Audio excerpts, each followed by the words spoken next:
12/3/2026 question number 1। Soviet संघ से स्वतंत्र होकर बनने वाला प्रथम गणराज्य लिथुआनिया। लिथुआनिया कहां मिलेगा? इसकी राजधानी विल्नियस।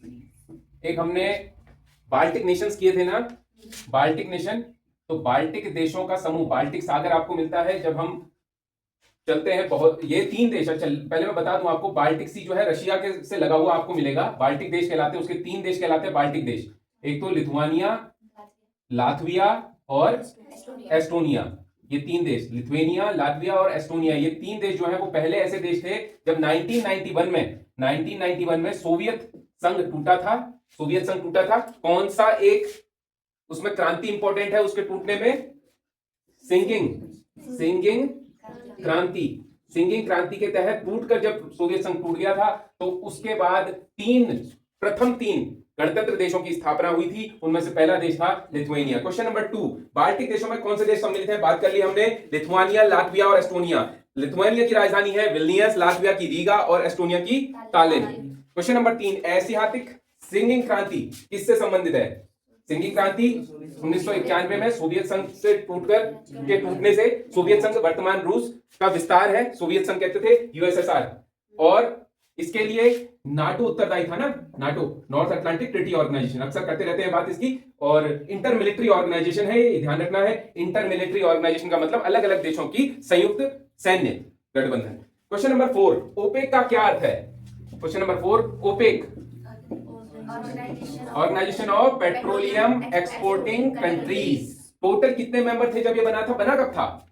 1960 में बना था। और ऐसे देश जो पेट्रोलियम का उत्पादन करके उनका विक्रय कर सकते हैं, मतलब निर्यात कर सकते हैं, आयात नहीं निर्यात, क्योंकि जो उत्पादन कर रहा है वो निर्यात करेगा, तो उन देशों का ये संगठन है। शुरुआत में इसमें 26 कंट्रीज थे, वर्तमान में इसमें केवल 13 ही देश इसमें सम्मिलित हैं। वर्तमान में पेट्रोलियम का परिदृश्य बड़ा ही संकटमय चल रहा है विश्व भर के अंतर्गत, तो इसीलिए हम इस ओपेक संगठन की चर्चा कर रहे थे। इसका मुख्यालय कहां है? Vienna, Austria. इसका मुख्यालय है वियना, ऑस्ट्रिया। ओपेक का मुख्यालय वियना, ऑस्ट्रिया। 1960 में जब ये बना था तो कहां बना था? Baghdad, Iraq. Next, question number 5, वर्तमान में ओपेक संघ के अंतर्गत कुल कितने सदस्य देश हैं? 13। बात कर ली हमने, 13 देश हैं। विश्व मानचित्र में प्रदर्शित कीजिए। तो ये आपका काम है कि इसमें इन देशों को आपने देखना है। Algeria, Guinea, Gabon, Iran, Iraq, Kuwait, Libya, Nigeria, Congo, Saudi Arab, संयुक्त अरब अमीरात और वेनेजुएला। इन देशों को देखना है। पेट्रोलियम एक्सपोर्टिंग कंट्रीज है। एक सेपरेट मैप बना के उस पर फिल करके इसको स्टिक कर लेना है। नेक्स्ट, क्वेश्चन नंबर 6, हाल ही में केशम द्वीप चर्चा में रहा, ये किस देश से संबंधित है? क्वेश्चन नंबर कितना है? 6, ईरान। जरा एटलस खोलेंगे, एटलस में जरा हम देखेंगे कि ईरान ओमान को जो पृथक करने वाला होर्मुज स्ट्रेट है, उस होर्मुज स्ट्रेट के बीचों बीच एक बहुत बड़ा द्वीप हमें मिलेगा, जो होर्मुज का सबसे बड़ा द्वीप भी है। इसको कहते हैं हम केशम द्वीप। इंपॉर्टेंट है क्योंकि अभी इजराइल और अमेरिका के हमलों के कारण यहां पर एक बहुत बड़ा संसाधन जो ईरान का था उसको डिस्ट्रॉय कर दिया गया। दूसरी बात, इसीलिए हमने इसे चर्चा किया था क्योंकि जो खाड़ी देश हैं उनके पास स्वच्छ पीने का पानी इतनी पर्याप्त मात्रा में नहीं है, और ईरान तो इससे बहुत पहले समय से जूझ रहा है। ठीक, तो इन्होंने क्या कर रखे हैं? समुद्री पानी को डिस्टिलेशन करने के लिए डिस्टिलेशन स्टेशंस बना रखे हैं अलग अलग जगह पे। तो यहां पर केशम द्वीप में उनका वाटर डिस्टिलेशन सेंटर था, और इस वाटर डिस्टिलेशन सेंटर को क्या कर दिया अमेरिका इजराइल के हमलों ने? तबाह कर दिया है। तो उनको पीने के पानी की दिक्कत आ जाएगी। डिस्टिलेशन सेंटर में होता क्या है? आसवन विधि से पानी को गर्म किया जाएगा, नमक नीचे बैठ जाएगा और पानी अलग हो जाएगा। इसके कंटेक्स्ट में मैंने आपको बताया था अल्कोहल निर्माण कैसे होता है, अल्कोहल कैसे बनाई जाती है। उसमें भी फर्मेंटेशन की प्रोसेस के बाद उसको डिस्टिल किया जाता है। डिस्टिल करने के बाद भाप के द्वारा जो पानी निकल के आता है वही अल्कोहल है। ठीक, उसी तरह पानी को भी यहां पर बनाया जा रहा है, समुद्री वाटर को पीने योग्य पानी बनाया जा रहा है, डिस्टिलेशन सेंटर खाया। नेक्स्ट, अगला क्वेश्चन है क्वेश्चन नंबर 7, हाल ही में ईरान में काली वर्षा हुई जिसे अम्लीय वर्षा माना जा रहा है। इस संदर्भ में अम्लीय वर्षा के कारण, प्रभाव और परिणामों की सचित्र व्याख्या करें। तो इस पे हमने डिटेल चर्चा की थी। हमने देखा था कि अम्लीय वर्षा होता कैसे है, क्या होता है, और अम्लीय वर्षा में कौन सी गैसों के अम्लीय हो जाता है। ये हो गया, मान लो फैक्ट्री, ये गाड़ियों से निकल रहा है धुआं, और ये धुआं मतलब ये पेड़ पौधे ये पेड़ पौधे और ये मृत पेड़ गिर जाएंगे बाद में। ये वाटर लेवल है, वाटर टेबल, समुद्र का जल और ये सब चीजें। और ये जब क्या कहते हैं भाप बन के ऊपर उठेगा, H2O भाप बन के ऊपर उठेगा, साथ में इन फैक्ट्रियों के धुआं जो है, कौन कौन से धुएं, HNO3, ना H2SO4 की तो बारिश होगी। दूसरा हमारा था सल्फर डाइऑक्साइड, HCl, सॉरी यार, HCl नहीं, sulphur dioxide, nitrogen oxide, NO2। ये सारे का सारा जब मिल जाएगा, जब बादल बनेगा, तो हाइड्रोजन के साथ ये सारे रिएक्शन करेंगे। हाइड्रोजन रिएक्शन, H2O रिएक्शन करेगा NO2 से, साथ ही H2O रिएक्शन करेगा SO2 से। तो बनेगा क्या, और बारिश किस फॉर्म में आएगी, H2SO4 के फॉर्म में आएगी, HNO3 की फॉर्म में आएगी, हाइड्रोक्लोरिक सल्फ्यूरिक एसिड और नाइट्रिक एसिड। इसके साथ साथ HCl की भी बारिश होती है। क्लोराइड के भी प्रदूषक जो है हवा में जाते हैं, वो भी वाटर से रिएक्शन करते हैं। और जब ये बारिश के रूप में नीचे गिरते हैं तो होता क्या है, इसको स्टोन लेप्रोसी, एक हमने शब्द किया था, स्टोन लेप्रोसी। जो भी हमारी इमारतें हैं, जैसे ताजमहल पीला पड़ता जा रहा है, मैंने बात की थी, ताजमहल पीला पड़ने का कारण क्या है, ऐसी इमारतें जो संगमरमर की या अच्छे अच्छे जो संस्थान बने हुए हैं, उनके कलर फेड हो जाते हैं, स्टोन लेप्रोसी कहा जाता है उसको। और ये पेड़ पौधों को तबाह कर देता है, मृदा को खराब कर देता है, उपजाऊ नहीं रहती है, आदमियों में स्किन की डिजीज होने लगती है। तो ये सिचुएशन अभी रिसेंटली देखी गई काली बारिश ईरान में, तो उसे माना जा रहा है अम्लीय वर्षा का कारण है। पीएच जो है 4 से 4.2 से कम हो जाता है इस सिचुएशन में। और क्या बात थी, 4.2 से कम हो जाता है पीएच जल का, जो बारिश के जल का है। नॉर्मली 5 से ऊपर ही रहता है, 5.5 के आसपास। और बताइए अम्लीय वर्षा के विषय में। मिट्टी उपजाऊ नहीं रहती। हाँ, मिट्टी उपजाऊ नहीं रहती, ठीक है। निक्षालन हो जाता है, अच्छे अच्छे जो पोषक तत्व हैं वो रिस जाएंगे इसमें, इस सिचुएशन में। और कोई बात थी, बोलो। चलिए नेक्स्ट, अगला क्वेश्चन नंबर 7, 8। मनु भाकर का संबंध किसके से है, पिस्टल निशानेबाजी। क्वेश्चन नंबर 8, पिस्टल निशानेबाजी। क्वेश्चन नंबर 9, कृष्णा नागर पैरा बैडमिंटन खिलाड़ी, बैडमिंटन। क्वेश्चन नंबर 10, समान नागरिक संहिता का संबंध किस अनुच्छेद से है, आर्टिकल 44। डीपीएसपी के अंदर, DPSP directive principle of state policies, मतलब कि हमारा 36 से 51 तक नीति निर्देशक तत्व हैं, उनको हम 36 से 51, आर्टिकल 36 to 51 नीति निर्देशक तत्व, उनको हम डीपीएसपी या फिर बोलते हैं प्रिंसिपल ऑफ स्टेट पॉलिसीज या नीति निर्देशक तत्व। इनके अंतर्गत आता है समान नागरिक संहिता। 4 और 4 समान है ना, तो 44 समान नागरिक संहिता। 27 फरवरी 2025 को क्या हुआ था, यूसीसी अधिनियम बन गया था, यूसीसी बिल लागू हो गया था भारत में, उत्तराखंड में, ठीक। तो ये भी ध्यान रखना है, तो यूसीसी दिवस आएगा तो 27 फरवरी, ठीक। नेक्स्ट, अगला क्वेश्चन है क्वेश्चन नंबर 11, रबी की फसलों के नाम लिखिए। रबी की फसल, इस समय रबी का सीजन चल रहा है, ठीक। अक्टूबर नवंबर से अप्रैल मई, अक्टूबर नवंबर से रबी की फसलों का समय होता है। बोने का समय अक्टूबर नवंबर से अप्रैल APR मई। और इनमें रई ने सच में गेम खेला। इंपॉर्टेंट फसलें जो हैं इसके अंतर्गत, आ से आलू, जौ से जौ, राई, ने से कुछ नहीं, सच सरसों, चना, मटर, गेहूं, और बस, ठीक है। ये इंपॉर्टेंट फसलें हैं। और बरसिम एक की थी हमने, बरसिम जो है ये रबी की फसल है। नेक्स्ट, क्वेश्चन नंबर 12, ग्लूकोमा नामक बीमारी का संबंध किस अंग से है, आंख से। कब मनाया जाता है ग्लूकोमा दिवस, 12 मार्च, ग्लूकोमा दिवस 12 मार्च। आज कितनी तारीख है, 14। कल था या परसों था, कल था शायद, कल बोला था मैंने ना। नेक्स्ट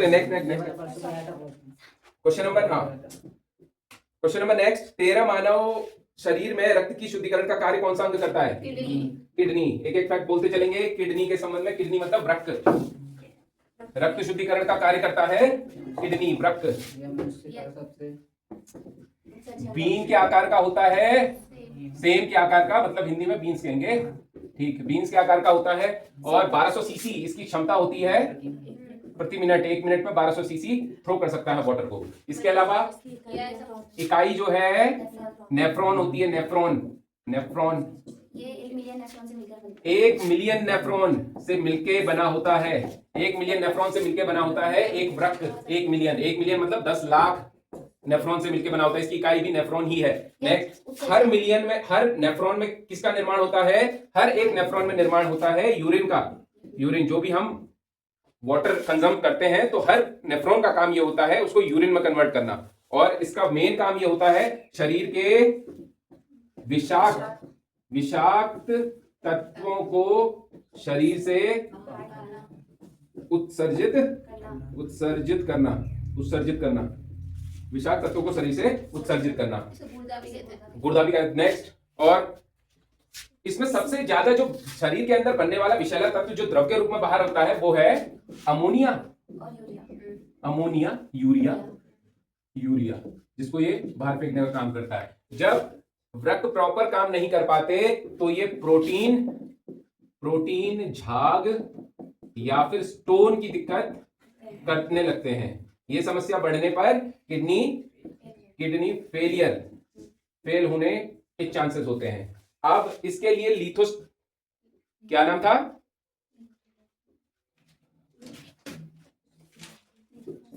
लिथोट्रैप्सी।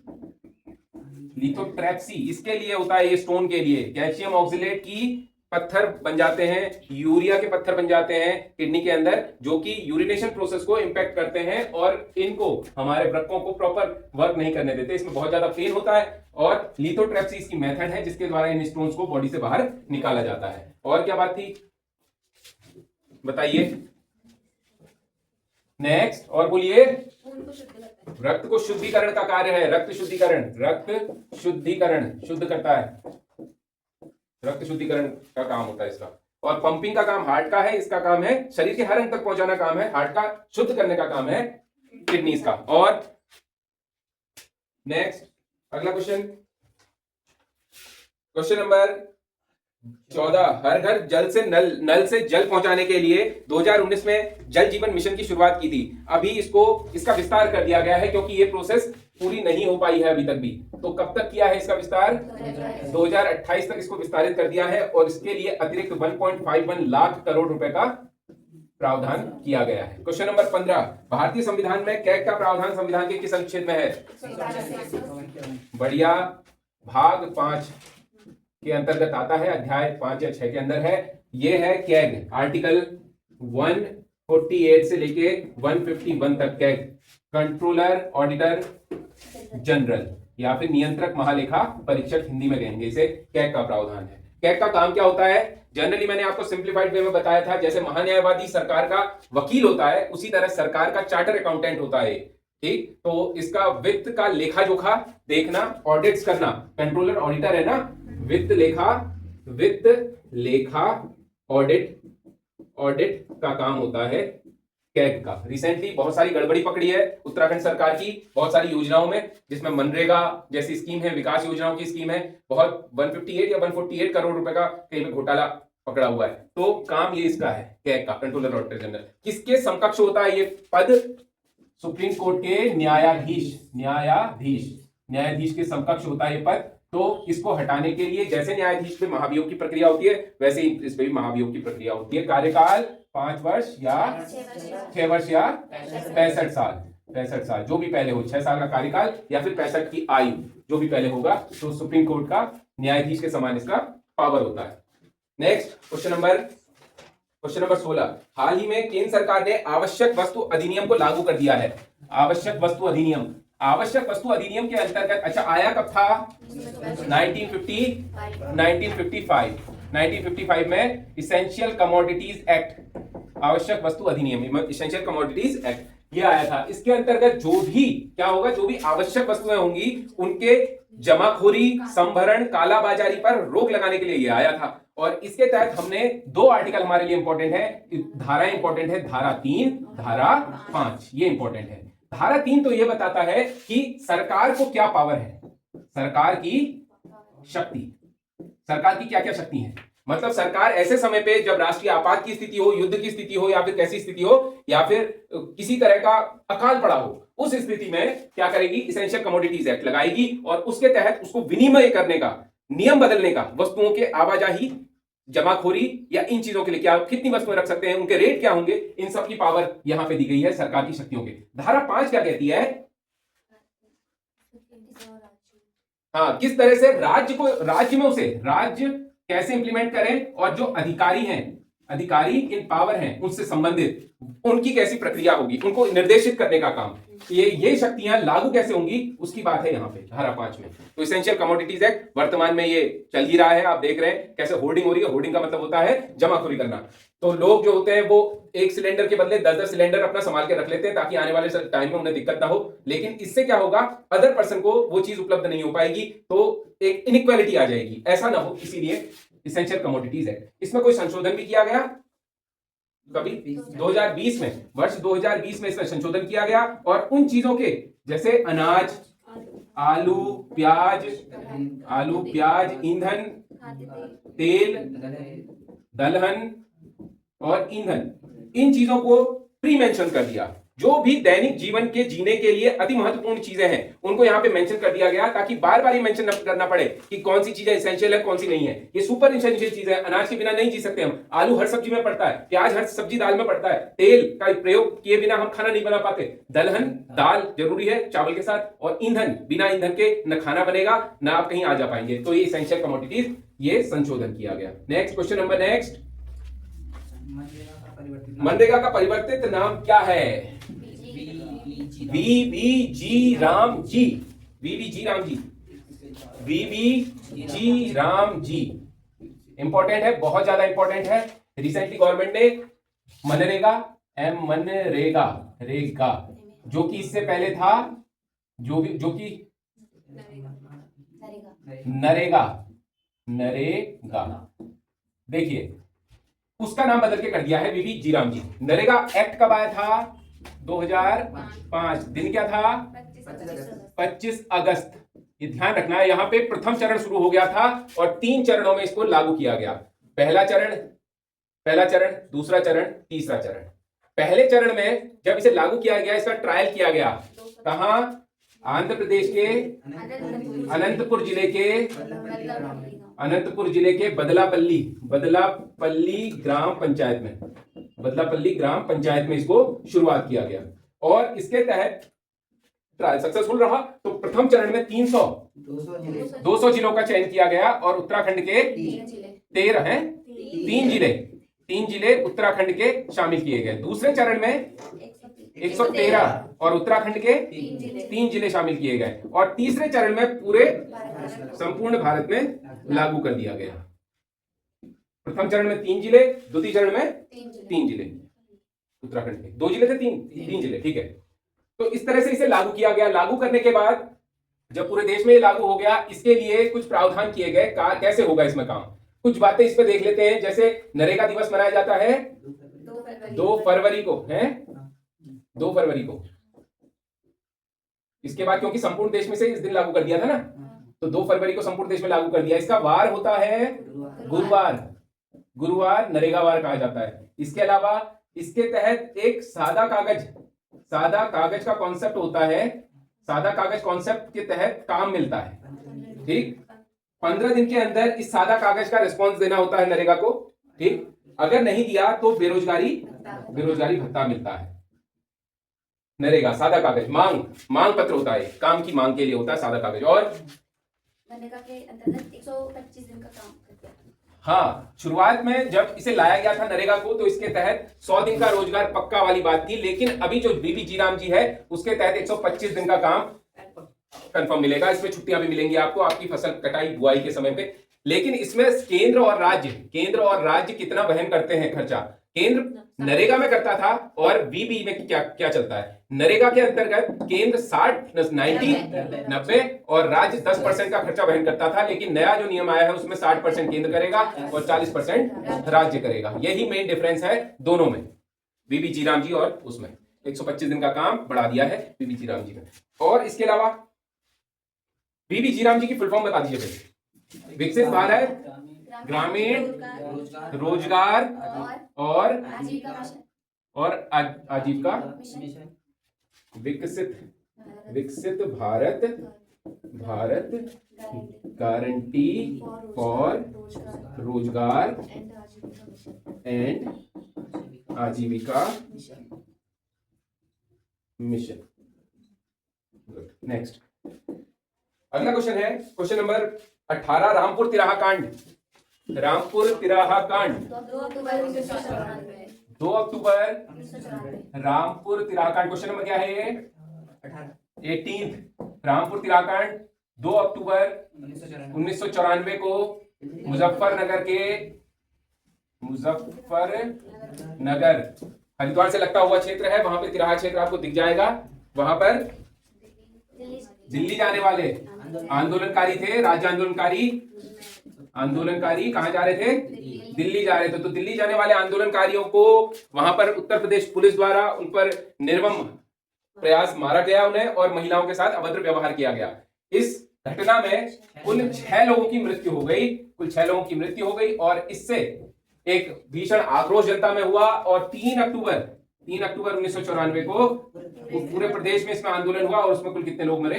7 लोग उसमें मर गए। तो अभी रिसेंटली ये केस अभी भी चल रहा है, ठीक। इसमें हमें 7 लोगों में, एक मैंने कहा था आपको, आप श्रीयंत्र टापू वाला याद रखना। श्रीयंत्र टापू क्या नाम था?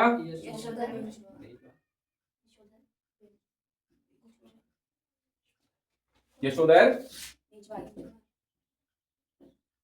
बेंजवाल, इनकी मृत्यु हुई थी। और भी थे 6 लोग थे, इसमें 6 लोग थे।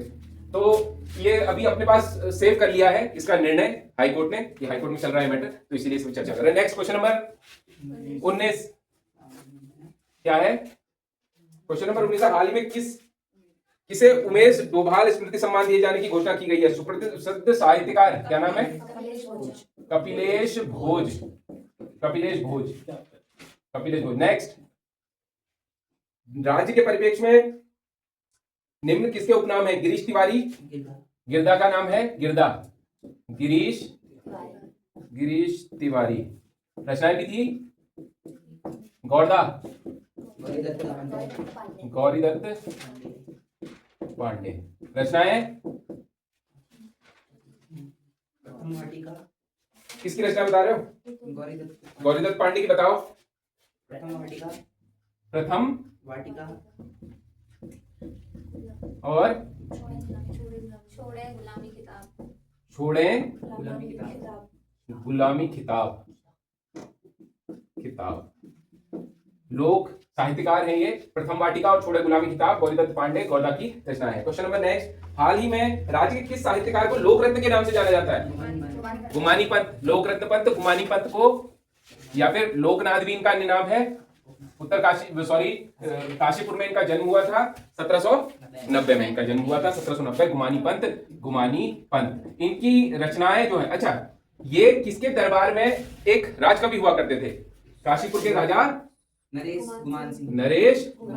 गुमान सिंह, इसीलिए गुमानी कह रहे हैं। गुमान सिंह यहीं से तो नाम पड़ा है गुमानी पंत का। तो नरेश गुमान सिंह के दरबार में थे, कुछ समय तक ये सुदर्शन शाह के दरबार में भी रहे थे, कवि, राजकवि। इसके अलावा इनकी रचनाएं जो हमें मिलती हैं वो हिंदी, कुमाऊनी और नेपाली भाषा में मिलती हैं, जिनका संग्रह कहलाता है गुमानी नीति कहलाता है। इसके अलावा इनकी रचनाएं बताओ। राम नाम, पंच पंचाशिका, राम महिमा, रामाष्टक, गंगा शतक। इंपॉर्टेंट है गंगा शतक, हाँ शतक। नेक्स्ट क्वेश्चन नंबर 21 हो गया। 22, राज्य में प्रोफेसर उमा भट्ट का संबंध किस कार्य क्षेत्र से है? साहित्यकार। जो लोकरत्न पंत गुमानी पंत है ना, ये बेरीनाग के उपराड़ा के रहने वाले हैं, और रिसेंटली ये घोषणा की गई है उनके जो पैतृक गांव है वहां पे एक संग्रहालय बनेगा इनकी याद में। तो इस संबंध में हमारे जो ये इंपॉर्टेंट साहित्यकार है राज्य की, एक हमने एशिया की पीठ पर एक रचना की थी हमने, किस संबंध में थी वो? पंडित नैन सिंह रावत माउंटेनियरिंग इंस्टीट्यूट है पिथौरागढ़ में, ठीक है। निम कहाँ है? नेहरू माउंटेनियरिंग इंस्टीट्यूट उत्तरकाशी में है, नेहरू माउंटेनियरिंग इंस्टीट्यूट। तो पंडित नैन सिंह रावत माउंटेनियरिंग इंस्टीट्यूट पिथौरागढ़, और नैन सिंह रावत पहले सर्वेयर थे ना राज्य के, तो उनकी याद में एशिया की पीठ पर जो रचना है वो प्रोफेसर अजय रावत और उमा भट्ट द्वारा, दोनों के द्वारा लिखी गई है। तो साहित्यकार है उमा भट्ट, प्रोफेसर उमा भट्ट। ये भी इस समारोह में मौजूद थी, इसलिए बात कर रहे हैं। नेक्स्ट क्वेश्चन नंबर 22, राज्य में 23, राज्य के शिल्प उत्पादों को किस ब्रांड के नाम से जाना जाता है, बेचा जाता है? Himadri brand, Himadri brand.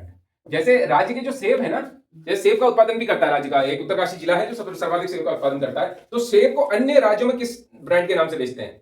हिमाचली सेब नाम से बेचते हैं, ठीक है, उसके ब्रांड जो है हिमाचली सेब, और राज्य के शिल्प उत्पादों को बेचा जाता है हिमाद्री ब्रांड के नाम से। अभी रिसेंटली हम बात कर रहे थे कि राज्य के शिल्प जो ये हमारे कुटीर उद्योग हैं, जैसे उसमें कंबल और क्या नाम था, थोलमा, थोलमा, दन, इनको क्या मिला हुआ है? जीआई टैग मिला है। राजमा वगैरह कई चीजों को जीआई टैग मिला। अच्छा, राज्य का उत्तराखंड एक ऐसा राज्य है ना जिसको एक दिन में 18 उत्पादों का जीआई टैग मिला हुआ है। एक दिन में 18 जीआई टैग प्राप्त करने वाला पहला राज्य है उत्तराखंड। 18 राज्य के 18 उत्पाद। तो थोलमा और दन जो है ये मुंशियारी की, पिथौरागढ़ की विशेषता है जिन्हें जीआई टैग मिला हुआ है। तो किसी भी स्टेट की उस डिश को, उस चीज को, सभ्यता को प्रमोट करने के लिए, ताकि दुनिया भर के लोग जाने, इसीलिए जीआई टैग दिए जाते हैं। सबसे पहला जीआई टैग जो भारत में दिया गया दार्जिलिंग टी को दिया गया 2004 में, दार्जिलिंग टी। नेक्स्ट अगला क्वेश्चन है, रिंकू राणा का हाल ही में निधन हो गया। इसका किस कार्य क्षेत्र से संबंधित है? लोक गायन, लोक गायन। क्वेश्चन नंबर 25 है। क्वेश्चन नंबर 26, नंदौर अभ्यारण्य, 26 नंदौर अभ्यारण्य, नंदौर अभ्यारण्य 270 किलोमीटर स्क्वायर क्षेत्रफल, कहां? नैनीताल और चंपावत। इसमें टाइगर सफारी, यहाँ पे हमारा ककराली गेट के पास से टाइगर सफारी चलती है नंदौर के अंदर, ठीक है, नंदौर सफारी कहते हैं उसको, ठीक है, तो इसीलिए इंपॉर्टेंट है ये रिसेंटली। और 270 किलोमीटर का, और ये है, और क्या था, कब बना था? 2012, स्थापना 2012। 3 बातें तो ध्यान ही रख लेना। 270 किलोमीटर स्क्वायर क्षेत्रफल नंदौर का, नैनीताल और चंपावत में है, और 2012 में स्थापना हुई थी। क्वेश्चन नंबर नेक्स्ट 27, मुंडा बोली राज्य की किस जनजाति द्वारा बोली जाती है? राजी जनजाति। राजी जनजाति पे चर्चा कर ले जरा। राजी जनजाति कहां कहां पाई जाती है राज्य में? राजी जनजाति पिथौरागढ़, चंपावत, नैनीताल में पाई जाती है। वन राजा, बनरौत, जंगल राजा, इनके ये अन्य नाम है इनके, ठीक। और इसके अलावा ये अपने आप को किरातों का वंशज कहते हैं। किरात प्राचीन समय में हुआ करते थे। इनकी भाषा मुंडा भाषा है, मुंडा। आजकल लेकिन संस्कृति कुमाऊनी के परिपेश में आके ये हो गई है, बहुत पुरानी भाषा है मुंडा भाषा। एक डांस करते हैं ये रिंग डांस, अपने परिवार को, अपने घर को कहते हैं, सॉरी घर को कहते हैं रौत्युड़ा, रौत्युड़ा या रौत्युष, रौत्युष। इसके अलावा सांगजांगी और पिंठा, सांगजांगी पिंठा इनके संस्कार होते हैं, संस्कार, वन संस्कार, सांगजांगी, पिंठा संस्कार, ये सारे के सारे राजी जनजाति से संबंधित है। राजी जनजाति मूक विनिमय के लिए जानी जाती है, मूक विनिमय, वो मूक विनिमय। इसके अलावा झूम कृषि या फिर चलवासी भी कहते हैं। चेना, फेजेंडा, लेडांग, अलग अलग देशों को में अलग अलग नाम से जाना जाता है झूम खेती को। झूम और चलवासी, चलवासी कृषि के लिए जाने जाते हैं। इसके अलावा राजी जनजाति राज्य की सबसे कम जनसंख्या वाली जनजाति है, कुपोषित जनजाति है, कुपोषित जनजाति है। और काष्ठ कला में ये, काष्ठ कला में निपुण होते हैं, काष्ठ कला में निपुण होते हैं। और राजी जनजाति इनके देवता, हाँ, मलेनाथ, गणेनाथ, सेम, छुरमुल, मलेनाथ, गणेनाथ, गणेनाथ, शाबाश, गणेनाथ, सेम, सेम, छुरमुल, छुरमुल, मल्लिकार्जुन, चोमू, चोमू, चोमू। पशु रक्षक देवता राज्य में किसे कहा जाता है? चोमू देवता को। नंदा देवी, नंदा देवी। और तो ये इनके प्रमुख देवता हैं, देवी देवता हैं राजी जनजाति के। Question number next, question number next है क्वेश्चन नंबर 28, संविधान के अनुच्छेद 16 को समझाइए। 16 डिटेल में बात करूंगा तो लंबा पड़ जाएगा, शॉर्ट शॉर्ट में जल्दी से बताना। आर्टिकल 16 बेसिकली बात क्या करता है?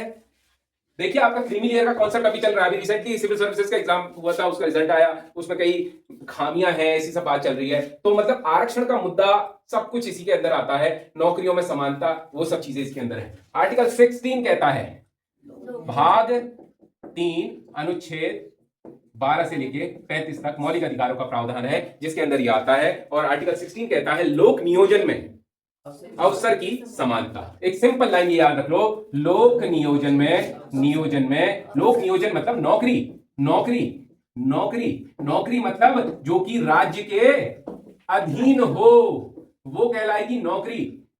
नौकरियों में लोक नियोजन मतलब राज्य के अधीन जो भी नौकरियां होती हैं उसमें अवसर की, अवसर की समानता, की समानता, अवसर की समानता, ये कॉन्सेप्ट प्राइवेट कंपनीज में लागू नहीं होगा, मैं पहले ही बोल चुका हूं। राज्य के अधीन जो चीज होगी, मतलब सरकारी नौकरियों में समानता की बात होगी। इसके अंतर्गत आर्टिकल 16(1) से लेके 16(5) तक है। और 5 क्या बात करता है? 5 बात करता है कोई भी सांप्रदायिक संगठन मैंने बनाया, कोई धार्मिक संगठन बनाया, तो उसमें ऐसा नहीं होगा कि हम अवसर की समानता की बात करेंगे, उसमें नहीं कर सकते हम। कोई धार्मिक संगठन अगर मैंने बनाया है या सांप्रदायिक संगठन बनाया है, तो उसमें मेरा यह अधिकार है, मैं जिसको बनाना चाहूं उसको बना दूंगा उसका अध्यक्ष। वहां पे 16(5) में लिखा हुआ है। अब ऐसे मान लो हिंदू एक संगठन कोई मैंने बना दिया, हिंदू संगठन मैंने बना दिया, उसमें कोई मुस्लिम व्यक्ति कह रहा कि मैं इसका अध्यक्ष बनूंगा, तो मेरा संगठन नहीं चाहता वो मुस्लिम व्यक्ति अध्यक्ष बने। हालांकि अवसर की समानता दी जानी चाहिए, बात करता है ना 16, लेकिन उसको नहीं दे रहे हम समानता अवसर की। क्यों? क्योंकि ये प्राइवेट एक संगठन मैंने बनाया है, एक संप्रदाय बनाया है, उसको हम आर्टिकल 16 के अंदर नहीं डालेंगे। इसी के अंतर्गत आर्टिकल 16(4) जो है क्रीमी लेयर की बात करता है। क्रीमी लेयर का कॉन्सेप्ट जो 2017 से पहले तक 6 लाख तक की आय जो है वो निश्चित कर दी गई थी, जो क्रीमी लेयर का कॉन्सेप्ट है, और फिर इसको बढ़ा के 8 लाख कर दिया गया है वर्तमान में। 2017 तक 6 लाख थी, 17 के बाद से 8 लाख है क्रीमी लेयर। क्रीमी लेयर क्या है? सक्षम माता पिता, अति सक्षम माता पिता जो कि शेड्यूल कास्ट से हैं, उनके बच्चों को आरक्षण मिलना चाहिए या नहीं मिलना चाहिए नौकरियों में, वहां पे है क्रीमी लेयर का concept. Okay, next question number 29। गिरजा माता का मंदिर नैनीताल में है, कोसी नदी से संबंधित है गिरजा माता। नेक्स्ट क्वेश्चन नंबर, राज्य के मुख्यमंत्री के साथ साथ राज्य के मुख्यमंत्री रहे, महाराष्ट्र और गोवा के राज्यपाल भी रहे, और हाल ही में पद्म भूषण इन्हें प्राप्त हुआ। कौन थे? Bhagat Singh Koshyari. Okay, thank you.